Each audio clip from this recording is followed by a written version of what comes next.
Buenas tardes, licenciada. Somos el grupo C con el tema alteraciones de la percepción, alucinaciones e ilusiones.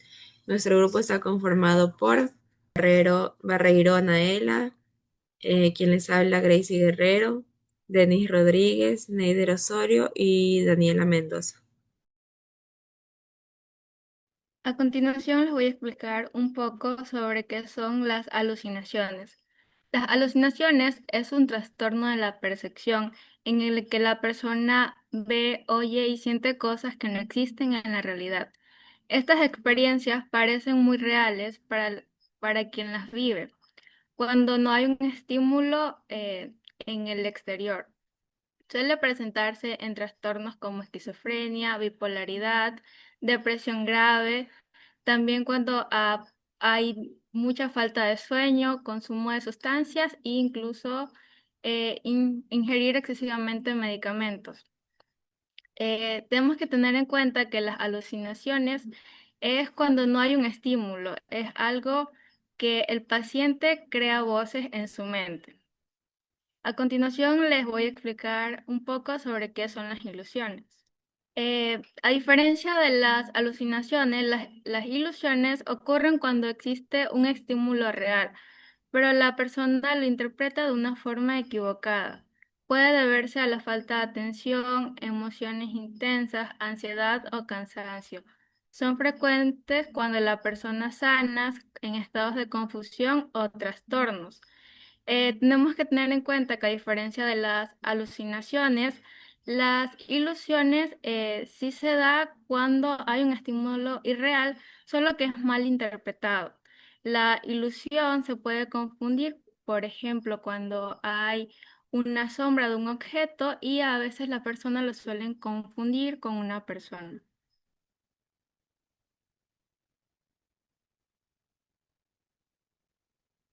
A continuación les daré un ejemplo de cada uno de ellos como para que se pueda diferenciar. En el primer caso que podemos observar, que es un ejemplo de las alucinaciones, podemos ver que hay un paciente que tiene esquizofrenia y escucha voces, la cual lo insultan y le dan órdenes. Aunque no haya nadie cerca, él realmente cree que esas voces existen e incluso gira la cabeza para ver de dónde vienen. Esto demuestra que es una alucinación, o sea, que no es un estímulo real porque no lo puede ver nadie más que eso que escucha las voces, esa persona, porque lo crea la mente. También tenemos un segundo ejemplo que es de la alucinación. Este aquí, en cambio, es una ilusión. Como podemos ver, tenemos un paciente que tiene ansiedad. Esto sí tiene un estímulo real porque el paciente ve una sombra, la cual es de un arbusto. Debido a su miedo y a su tensión, él interpreta esta sombra como si fuera un agresor. Aquí la percepción es distorsionada por parte de algo que sí existe. Por eso provoca una ilusión de un estímulo real y la persona lo interpreta de una forma equivocada. O sea, en este caso, la persona sí ve algo que es un estímulo real, pero sin embargo tiene un episodio de confusión a lo que cree que fue una persona que lo iba a agredir. Muchas gracias. Para saber un poco de los tipos de alucinaciones, debemos saber que estas son percepciones sensoriales sin ningún estímulo externo real. Son vividas como auténticas e incontrolables. Se las clasifica por modalidad sensorial como auditivas, visuales, táctiles o como subtipos según su complejidad clara y contenido. Estos suelen sugerirse como fallos del proceso del cerebro, como una discriminación errónea entre lo interno y lo externo, con una activación excesiva de las áreas sensoriales específicas del cerebro. Las más comunes se suelen dar por los trastornos como la esquizofrenia o también por algún traumatismo. Las alucinaciones auditivas, estas son las más frecuentes en los trastornos mentales, ya que son involucradas con sonidos inexistentes, desde sonidos elementales como tonos, murmullos, pasos, golpes, hasta sonidos más complejos, como voces claras que llegan a dar mensajes. Las complejas se suelen subdividir según la persona, o sea, entre segundas personas y terceras personas, que hablan directamente al sujeto, involucrando o comentando acciones para que las realice la misma persona. La tercera persona discute sobre él. Y hay también hiperactivas, que estas son las que ordenan actos con acciones. También suelen incluirse alucinaciones musicales, las canciones que suele escuchar la persona o cantos que se dan de parte de ella. Varían por la claridad o la intensidad, con susurros o gritos. La localización suele ser cercana o lejos y también de modo como monosílabos. Suelen ocurrir por una desregulación de los lóbulos temporales auditivos, por una vía involuntaria percibida como externa o un estrés. Esta se predomina como la esquizofrenia, que suele ser un trastorno común, o si no, los trastornos psicóticos, entre breves como la depresión o si no, los maníacos bipolares. Tenemos las alucinaciones visuales. Estas, en cambio, implican imágenes como destellos o luces, formas borrosas, resplandores. Entre las complejas suelen ser personas, animales o escenas vividas de la persona que las está imaginando. Varían según el tamaño. Tienen diferentes tamaños, pequeños, grandes o incluso son gigantes que suelen verlos. Y la calidad de estas mismas pueden ser móviles, coloreadas o congruentes, como se ve en la imagen. Estas incluyen los versos de sí mismo extremadamente muy intensos y suelen ser provenientes del lóbulo occipital. Comúnmente se dan por epilepsias, tumores o por un ACV. Las demencias también lo suelen provocar o las intoxicaciones. Tenemos las alucinaciones táctiles. Estas suelen generar sensaciones somáticas falsas en la piel o en órganos, como hormigueos, quemaduras, pellizcos, corrientes o tocamientos. Los subtipos suelen incluir ápticas como cosquilleos físicos, de contacto pasivo, sentir, o sea, el sentir al ser tocado. Suelen ser también de una sensación como de que un insecto te está caminando por las manos o por los dedos. Estas se dan como según las alteraciones en la corteza somatosensorial parietal frecuentemente por por los trastornos como son provocados por la esquizofrenia crónica, la cocaína o las anfetaminas o incluso estos del alcohol mismo. Bueno, por mi parte tenemos aquí lo que son las intervenciones de enfermería. Tenemos aquí 5 puntos, como lo pueden observar. Tenemos aquí como primer punto la validación sin reforzar la alucinación. La validación consiste en qué? En reconocer las emociones del paciente sin qué, sin confirmar la realidad de lo que va a percibir. Esta técnica va a ayudar a, qué? A reducir el miedo, la angustia y que va a generar las alucinaciones. El profesional va a poder mostrar empatía, va a mantener una postura que va a ser calmada. ¿Para qué? Para transmitir seguridad. Además que es muy importante evitar que las frases que van a confrontar directamente. La percepción del paciente, ya que esto va a poder aumentar la ansiedad, la validación y va a favorecer la confianza y abre la puerta a la interacción terapéutica que va a ser más efectiva. Como por ejemplo en el primer punto, se podría decir que yo voy a entender lo que a él le asusta, pero para que se sienta seguro, le diría que yo estoy con él y él va a estar a salvo. Tenemos aquí el segundo punto, como lo puedo observar, es la comunicación terapéutica. Esto implica usar el tono de voz, ya sea tranquilo, frases que van a ser cortas, lenguaje claro y va a evitar la confusión del paciente. Cuando alguien va a experimentar alucinaciones, puede sentirse ya sea desorientado o ser estimulado. Por eso la forma de hablar es profesional, debe ser pausada y debe ser respetuosa, ya que es importante evitar las discusiones sobre la veracidad y la alucinación. Este tipo de comunicación va a disminuir la tensión y va a generar un ambiente más seguro. Como por ejemplo, se diría que esto va a ir de paso a paso y le diría al paciente que respire junto a mí y, y yo voy a estar para ayudarme. Tenemos el tercer punto, que es la evaluación del riesgo. El personal de enfermería va a valorar lo que son las alucinaciones para representar un peligro para el paciente y para otros. Esto va a incluir identificar si las voces son imperativas, si ordenan acciones dañinas o si el paciente va a mostrar cambios abruptos en el comportamiento. La evaluación va a constar y va a permitir intervenir de manera oportuna y activar los protocolos necesarios. Además que va a facilitar las tomas de decisiones sobre la necesidad de acompañamiento cercano o contención. Como por ejemplo, las voces le va a estar diciendo que hagas algo o quiero que asegurarme que estés seguro. Tenemos el cuarto punto, que es la orientación de la realidad. Esto ayudará al paciente a reconectar en su entorno, disminuir la confusión perceptiva y esto se logra mencionando información concreta, como la hora, el lugar o la actividad que se está realizando. Se debe hablar con serenidad, evitar sobrecargo, con muchos estímulos. Esta intervención va a favorecer al paciente distinga entre lo real y lo que va a formar parte de lo que es la alucinación. Además, va a reducir la ansiedad al darle referencia al contexto. Ejemplo. Estamos en una sala de observación y son las 3 de la tarde y yo voy a estar aquí para ti.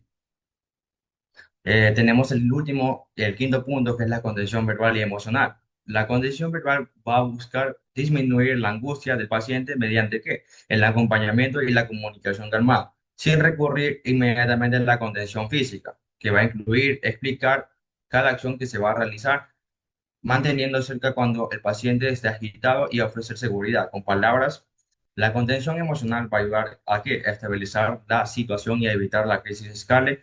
El objetivo es que el paciente sienta apoyo y control, como por ejemplo, no estás solo, quédate conmigo y vamos a manejar estos puntos poco a poco, paso a paso. Cuando atendamos a un paciente que presenta alucinaciones, pues es fundamental aplicar lo que es la comunicación terapéutica. Este tipo de comunicación pues busca disminuir la ansiedad, favorecer la seguridad y establecer una relación de confianza que permita al paciente sentirse un poco más comprendido y acompañado. Tenemos cosas que debemos hacer y cosas que debemos evitar en un paciente que sufre alucinaciones. En cosas que debemos hacer, en primer lugar, tenemos que debemos mantener la calma y un tono claro de voz y sereno.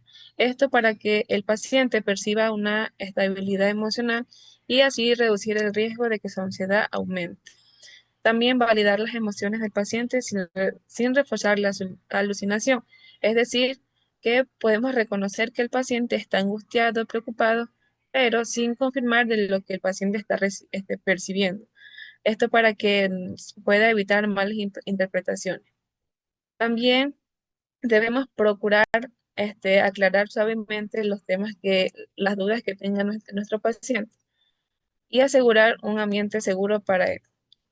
Orientar la realidad sin discutir ni confrontar, comentar que exprese cómo se siente y qué le preocupa. Y por último, es muy importante redirigir su atención hacia actividades tranquilizadoras. Esto le ayuda a que su mente a que su mente pues pueda disminuir un poco su ansiedad y su estrés. En cosas que debemos evitar, pues tenemos que negar que de forma brusca que la percepción del paciente. Tampoco debemos confrontar o discutir con el paciente sobre su alucinación. No debemos mostrar miedo, sorpresa o burla. No debemos reforzar la alucinación como si fuera real. Tampoco debemos tocar al paciente sin advertirle previamente, ya que esto podría interpretar el contacto como una amenaza. Tampoco debemos dar órdenes bruscas o imposiciones, y tampoco debemos ignorar señales de riesgo, especialmente si la alucinación implica daño.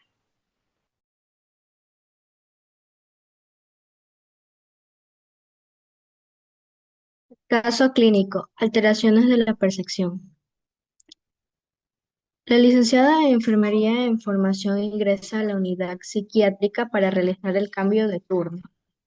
Al revisar el reporte observa que Luis, un hombre de 31 años, está hospitalizado por un episodio de descompensación psicótica asociada al abandono irregular de su tratamiento antipsicótico hace 10 años. Durante la ronda, la enfermera nota que Luis se encuentra sentado al borde de la cama, con una postura rígida y orientado parcialmente. Mantiene la mirada fija hacia la esquina del cuarto, como si intentara escuchar algo. Cuando la enfermera se acerca y le pregunta cómo se siente, el paciente responde en voz baja, que necesita que ellos se callen, porque les están diciendo que algo malo va a pasar si sigue hablando. El paciente reconoce que las voces vienen de afuera, pero luego añade que también siente que se meten dentro de su cabeza. Se muestra inquieto y realiza movimientos de protección del oído derecho y solicita que la puerta permanezca entreabierta, refiriéndose que allí las voces se debilitan. No verbaliza la intención suicida, pero expresa si siguieron hablando, toda la noche, no sé si se podría soportar. La enfermera indica que incrementó el nivel de ansiedad, sudoración palmar y dificultades para mantener la atención. Luis ha dormido apenas pocas, poco de la última noche y no ha ingerido su desayuno. Terapéuticamente, la enfermera mantiene contacto visual, un tono calmado y distancia segura. Le explica que su experiencia es válida para él y que está allí para acompañar, pero evita confirmar la presencia real de voces mientras conversa.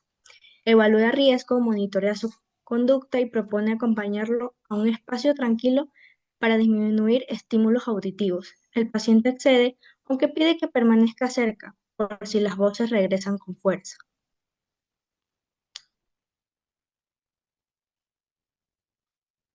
Bueno, según el caso clínico, el diagnóstico de enfermería más preciso es, aquí hay que coger una opción correcta. ¿Alguien me podría ayudar? ¿Cuál sería la opción correcta?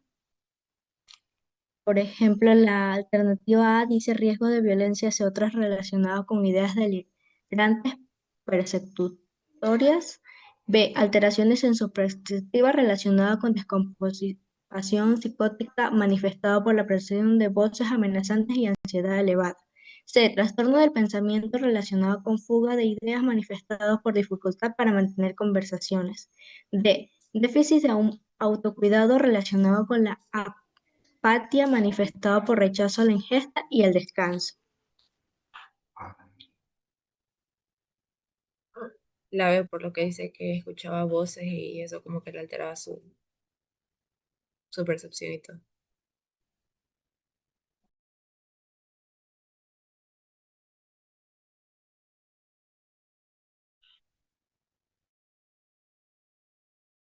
Bueno, sí era la opción correcta la B.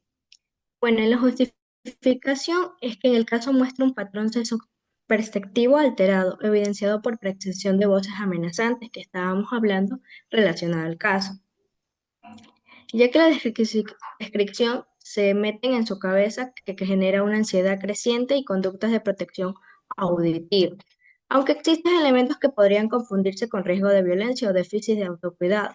Pero el síntoma nuclear que organiza el cuadro es la alucinación auditiva de contenido amenazante, típica de un episodio psicótico por abandono de tratamiento. Las conductas observables, mira fija, movimientos y protección del oído, solicitud de mantener la puerta abierta, refuerzan la presencia de una distorsión perspectiva primaria. Por ello, la alteración perspectiva es el diagnóstico central que guía las intervenciones de enfermería.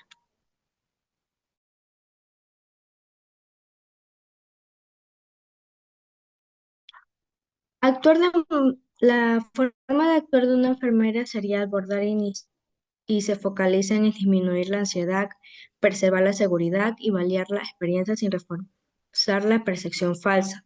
La enfermera utiliza comunicación terapéutica, tono calmado, presencia continua y establecimientos de límites claros respecto a la realidad. Se evalúa el riesgo de auto o heteroagresión, dado que el contenido amenazante de las voces, así como el impacto en el sueño y en la ingesta, se evita confrontar las alucinaciones y se orienta al paciente hacia estrategias de afrontamiento como permanecer en un ambiente tranquilo. Escuchar música suave o centrarse en un estímulo externos reales, además se refuerza la importancia de la adherencia